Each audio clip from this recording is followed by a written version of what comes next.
What's up? It's Film Frenzy. I'm so sorry for this video being late, but in case you want to see one more year-end list of 2018, this is the list for you. So starting off, my number 10 pick, Bohemian Rhapsody.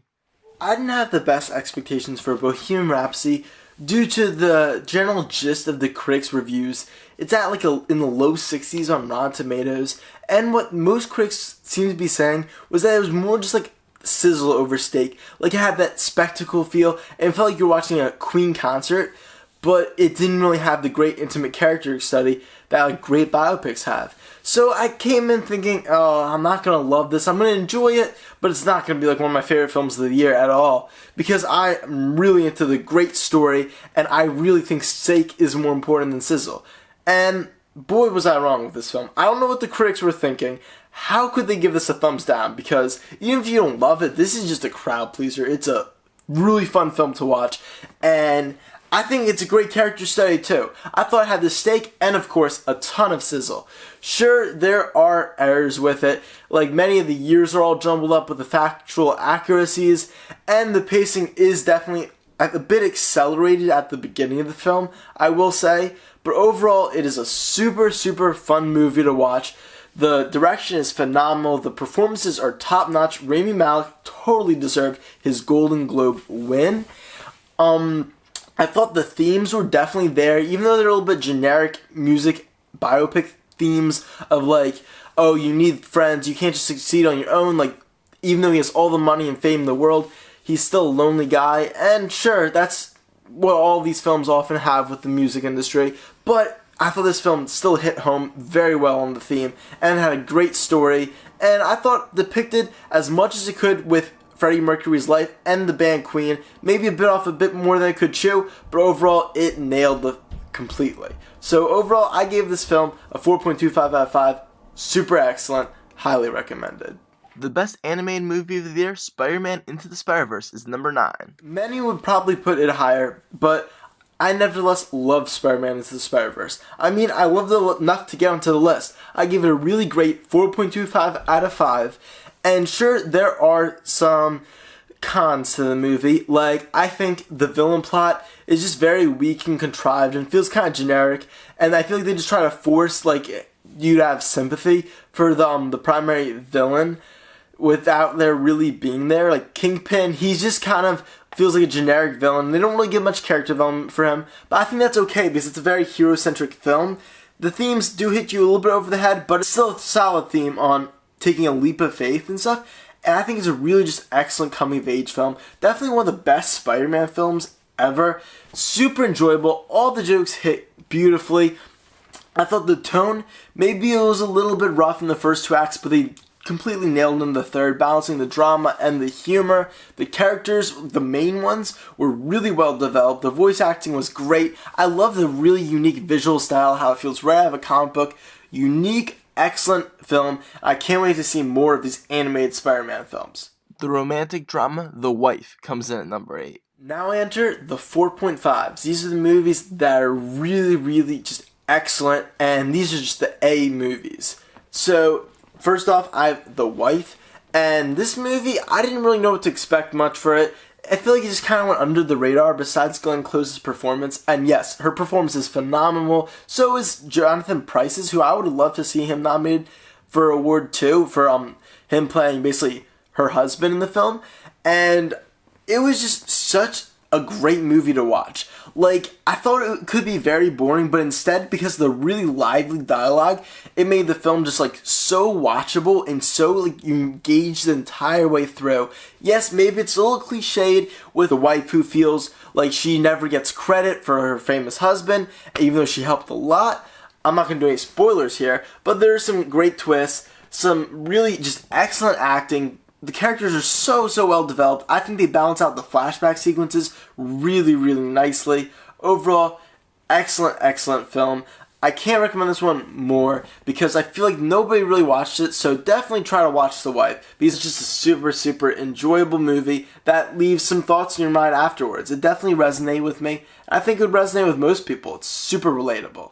The superb sequel to the original Paddington comes in at number 7. Paddington 2 is the first of a few sequels on my list, and boy is this an excellent sequel. So I absolutely loved the original Paddington, just a really sweet film that I love the optimism it conveys, and it's great, although it does feel a little bit formulaic, but somehow they expanded on that one, made an even better film with the second one. I didn't think it was possible, but it totally worked. I mean, it got 100%.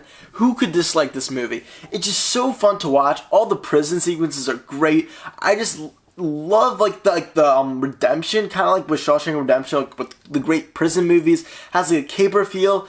Like Hugh Grant plays a superb villain. He's having so much fun with his role as like kind of an aging actor, and he's just hilarious. Hugh Grant's one of my favorite actors, and he totally brings it to the film. Paddington is just such a fun character. I love him. There's a perfect blend of humor and drama. This movie is really for everybody of any age. I can't imagine someone disliking it. Conveys just optimism at a time when there's not much of it. So I just love the positive messages, and it just really is just a bright spot of 2018. So that's why it's coming in so high on my list. The crazy superhero comedy Deadpool 2 comes in at number 6. Now talk about sequels that just were way better than the original. I love the original Deadpool, just as a really fun movie to watch, but I'll admit, it's not like amazing or anything. Like, it's just a fun, just like pretty much regular origin story that just has a very different tone than like your average origin story, but the plot is just pretty generic. The villain's not very good, but the second one, they just like completely just distorted what everybody's perceptions of Deadpool would be for like a Deadpool movie. Like, for example, I mean, the jokes and the hilarious tone is still there. The characters are all great. They introduce a lot of great new characters, specifically Cable. Josh Brolin does a great job. Zazie Beetz is excellent as Domino. And I love the kid that plays Fire Fist in this. He's a great character. So it's really interesting in this film because I feel like it almost doesn't have a villain. It's like a more realistic superhero film in the sense that it's not just like good guy versus bad guy. It's more like a bunch of different characters who are all like have decent morals, and they're just in conflicting motives. And I think that's just great. It just offers a unique perspective on the superhero film. I think it's awesome how it's dealing with like the time travel and trying to prevent this kid from becoming a villain. It's just a very unique superhero movie premise, and I absolutely loved it. It completely defied my expectations. I can't wait to see more Deadpool movies, and this is easily one of the best superhero movies of all time. Really, really strong 4.5 out of 5. Based on a YA book, Love, Simon comes in at number 5. I really wish everybody didn't just forget about Love, Simon. It came out very early in the year, I think like February or March, and I wish it would get some award season buzz, but usually YA book adaptations don't. And this is definitely one of the best ones, easily. I came in with very, very low expectations because I saw it, I thought it was just going to be kind of like a preachy movie about you know, coming out and stuff. I thought it was like a nice message, but it would really just not be that universal. And often these YA adaptations, I feel like have just been going downhill ever since Hunger Games, which was really like the last great one. But somehow Love, Simon was just excellent. So I saw the first act, and I was thinking, oh geez, this movie is so cliche. I didn't like the dialogue really. The characters were okay, but I thought it was just not even funny. Like the jokes weren't hitting, and then all of a sudden it started getting really, really much better. And then by the second and third acts, the film was absolutely phenomenal. So I have to give it a 4.5 out of 5 just because I don't really like the first act. But of all the acts, I think that's the best one not to be really good at, because then after that you just get on a roll, and for most of the film I was just absolutely loving it. After that, the jokes are always hitting. They kind of let the characters run the plot, and it feels like the characters are really like deciding the plot instead of the plot just like acting on the characters. I love when movies do that. The writing is really phenomenal actually for most of the film. I think there's really great character interactions and stuff. They're very multi-dimensional, including Simon, who's not just like a really simple like stereotype character, but they create him so well. The romances are excellent. It feels super universal and relatable to anyone with a secret, not just someone who's like in the closet about being gay. So I thought it hit on those cylinders perfectly. It's just a great, great watch. Definitely one of the best high school films in recent years, and it completely defied my expectations. If you haven't checked it out, make sure to do so. And number 4, I have the true story dramedy Green Book. Some will probably say Green Book is just kind of a standard biopic, one of those standard civil rights ones, and I'm not going to really dispute that because it kind of is. You know where it's going, how these two characters learn about each other and they both grow and help each other grow. Yes, that's probably part of the reason that I didn't give like a perfect 5 and I did give it a 4.5 out of 5. But it's not just about idea, it's about execution, and the execution on this movie is phenomenal, and that's part of the reason it's winning all the awards at the Golden Globes, and I'm sure it'll win a ton at the Oscars later this award season. I mean, the dialogue is just excellent. There's so much great mix of drama and humor. I think it balances the tone of the two very, very well. Peter Farrelly is just a comedy like master, and I love how he brings that to like a civil rights biopic, which usually don't have a ton of comedy besides like Marshall, which is the only other one I can think of. And this one is just hilarious. The jokes are nonstop. They always hit. The characters are really well developed, fully fleshed out. I love how it's just based on really just great true story.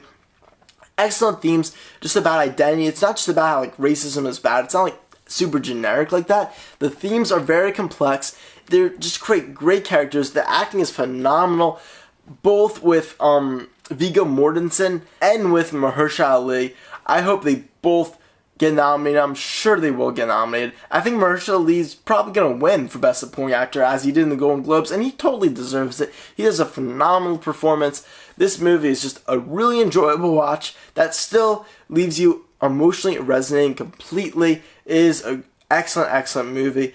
Again, this is a great one just about togetherness of the country, about people learning about other races, and just getting along. It's a really sweet movie. Just a great crowd pleaser. At number 3, I have Yorgos Lanthimos' bonkers period dramedy, The Favorite. So, The Favorite is just a crazy movie because it's a period piece, but it doesn't feel like one of these like regular stuffy ones that are just very generic. Instead, Yorgos Lanthimos and the screenwriters made a completely different film with crazy, just off-kilter comedy that always hits. It's just like not like the laugh out loud, like really silly type, but it's more of just that like really clever comedy that keeps the movie super enjoyable the entire time. It doesn't lag at all. The pacing is so on point. It's phenomenal with that. The acting is excellent.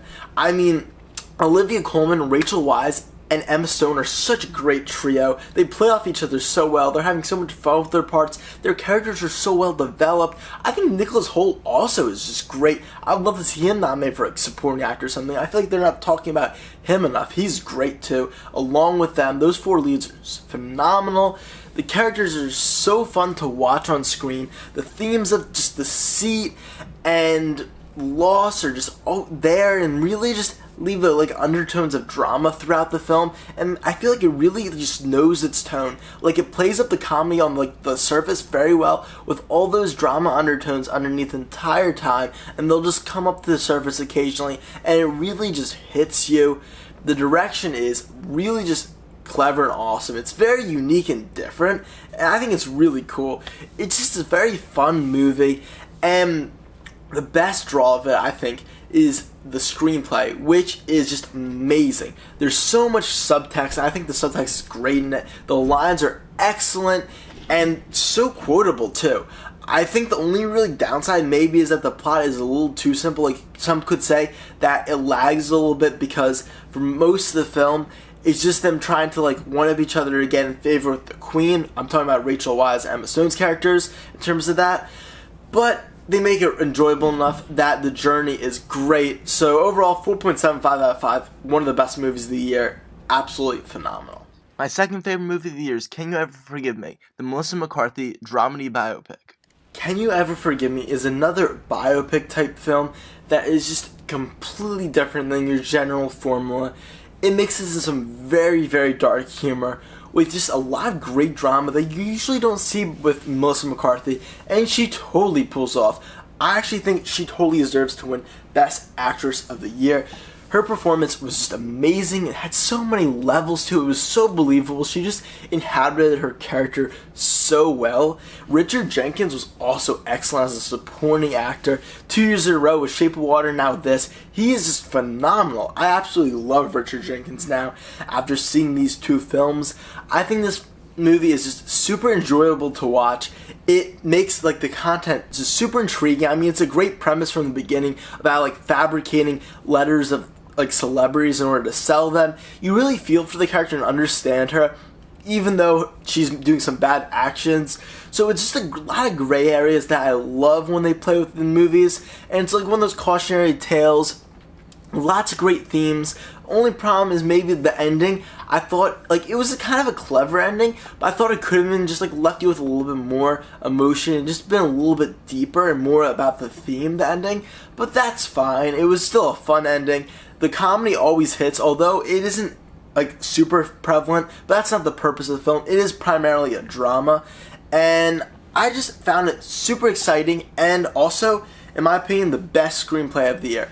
The writing is just phenomenal. Their lines are so realistic and just so memorable, and just really just gets you engaged in the scenes. The screenplay for this movie is phenomenal, kind of ironically because it's about a writer, so it fits that the screenplay is great.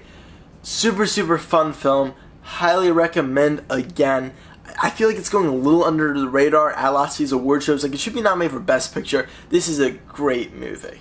And my very favorite movie of the year is Avengers Infinity War, the epic culmination of 10 years of Marvel Studios. So, this marks the second year in a row that my favorite movie of the year is a superhero film. 2017's was Logan, and that was an absolutely phenomenal film. So was Infinity War. It's actually my second favorite superhero movie of all time after Logan. But I feel like I was just really hoping for an even better film throughout the year, because I saw this, like in April when it first came out, and sadly nothing really eclipsed it. Like, I would give this a 4.7 out of 5, really close to perfect, but I feel like this is the first year where I haven't given a film a 5-star rating, which just really kind of upsetting. It was a little bit of an underwhelming year for film, although these 10 movies are definitely strong points, and I think Infinity War is so close to perfect. The only thing is that I feel like it's just kind of inevitable, but especially in the first act, there's so many different subplots going on that like when you return to one after like seeing 7 different subplots, you kind of like forget a little bit like where you were. It takes a second to like jog back your memory of the scene, so you're missing some of it because it's just going back. But that was like kind of bound to happen when there's like 70 different characters in it, and it's a culmination of 10 years of the MCU. And honestly, I did not know how this was going to do, because it had so many just like great films to like live up to, and somehow it eclipsed them all. It's insane that this movie worked so well. It's just a really testament to the 2 screenwriters and the 2 directors of the Russo brothers. The direction is great. The action sequences, there's so many memorable ones. It's amazing. My personal favorite was the one on the planet Titan against Thanos. There's great themes and just a really complex villain who's just like, you understand his motives, but it's very clear that he's also a villain, and they execute that great. Some characters that I wish had more time, like Captain America, aren't in as much, but it makes sense because he's not really supposed to be essential to the story. Characters like Gamora and Thor and Doctor Strange and Iron Man, it makes sense they're bigger characters because they fit more with it. It's just so well planned out. It's so exciting. Like, it's so rare you see a movie that's like crazy long, like 2 hours and 45 minutes, I think, and it still wish you it was like twice as long. Like, when it was over, I was like, oh. It was so amazing, and lots of people are like, oh, well, it'll just be reversed. I'm not going to spoil it here. And yes, Endgame will probably reverse lots of the ending, but I like to view each film as its own entity, and as its own entity, Avengers Infinity War definitely stands, and is just an excellent movie, clearly the best of 2018 in my opinion. There's definitely are some big 2018 movies I haven't yet seen that I really need to see, like If Beale Street Could Talk or Roma, but overall this is my top 10 of the year. I hope you enjoyed this video. Make sure to comment down your favorite of the year. Make sure to like and subscribe for more awesome movie videos from Film Frenzy. See ya.